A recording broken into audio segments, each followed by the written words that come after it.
Olá pessoal, bom dia! Hoje a nossa aula de Geografia traz como tema a extensão e a escala, alguns conteúdos interligados, continentes e oceanos, o conceito de estado, nação, país, governo, entre outros. Vamos iniciar a nossa aula falando dos continentes, ok? Pois bem, os continentes são porções de terras remessas, cercados de águas por todos os lados, e que, diferentemente das ilhas, possui uma ampla extensão territorial. Em uma definição mais prática e visual, podemos considerar os continentes como uma divisão das diferentes áreas da superfície terrestre.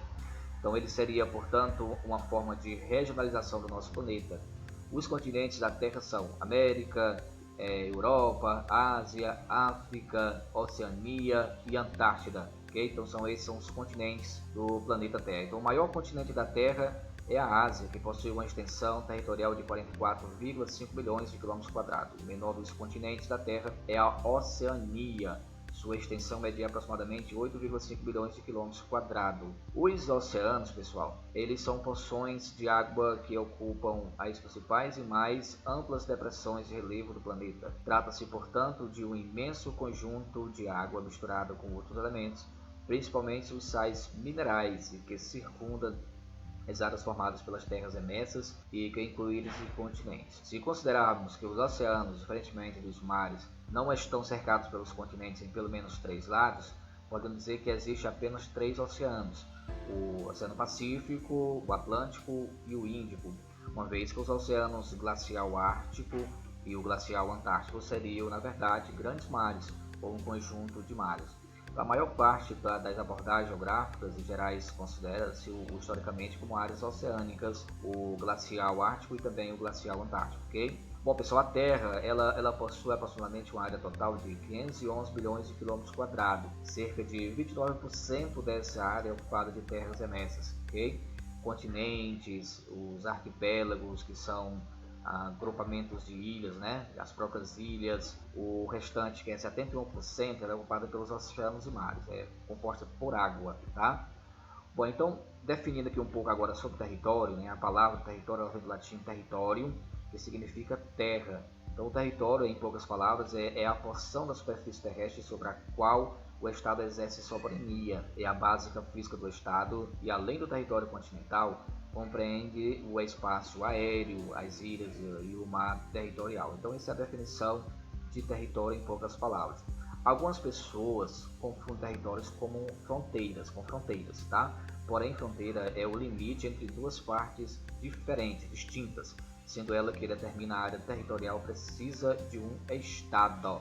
A sua base física e são feitas através de delimitações territoriais e políticas que garantem aos seus estados a autonomia e a soberania desses perante os outros. Okay? Pessoal, no decorrer do tempo histórico, as sociedades humanas espalharam-se pelo mundo, ocuparam os continentes, arquipélagos, que eu já falei que são somente ilhas, e as próprias ilhas, né, construíram um espaço geográfico. Então, nesse processo, demarcaram territórios e fronteiras, criando governos para administrá-los, e organizaram-se em estados. Dando continuidade à nossa aula, né, você vai aprender conceitos importantes para o estudo da geografia, como estado, país, nação, território, povo e governo, ok? Pois bem, então a palavra estado, ela vem do latim status, que significa estado, posição, ordem, condição. Por exemplo, atualmente o Brasil está passando por um estado de crise econômica por conta da Covid-19, tá certo? Então, o sentido da palavra estado nesta frase, né, indica a situação em que o Brasil se encontra no momento, ok? Agora, em seu sentido político, né, a palavra Estado, que é até escrita com a inicial maiúscula, corresponde à organização política, administrativa e jurídica de uma sociedade. Por exemplo, Estado brasileiro, Estado do Ceará, Estado de São Paulo, etc. E tal. Bom, pessoal, o conceito de país, né? País é um determinado território social, político e geograficamente delimitado, habitado por uma população com cultura comum. Geralmente, país é um termo usado como sinônimo de nação ou pátria, né? Comumente, país está associado a Estado ou governo, mesmo que para que tal aconteça seja necessário um governo independente e soberano que governa o povo e garante a ordem através de leis, tá certo? E na maior parte dos casos, seguindo uma Constituição. Por exemplo, Brasil, China, Estados Unidos, entre outros, são exemplos de países. Já nação é a reunião de pessoas, geralmente do mesmo grupo étnico, que falam o mesmo idioma e têm os mesmos costumes, formando assim um povo. Então, uma nação se mantém unida pelos os hábitos, tradições, religião, língua e consciência nacional. Nação não se anula mesmo ela sendo dividida em vários estados, uma vez que várias nações se unem para a formação de um país. Por exemplo, no Brasil temos a nação indígena e a nação negra, que, independente da localização geográfica, permanecem unidos por terem características similares de origem, cultura, costumes, religião, etc. Ok? Bom, pessoal, o significado de povo, né? Conjunto das pessoas que vivem em sociedade, compartilham a mesma língua, possuem os mesmos hábitos, tradições, estão sujeitos às mesmas leis. É um conjunto de indivíduos que constitui uma nação. Estamos falando agora de povo, tá? Reunião das pessoas que habitam uma região, cidade, vila ou aldeia.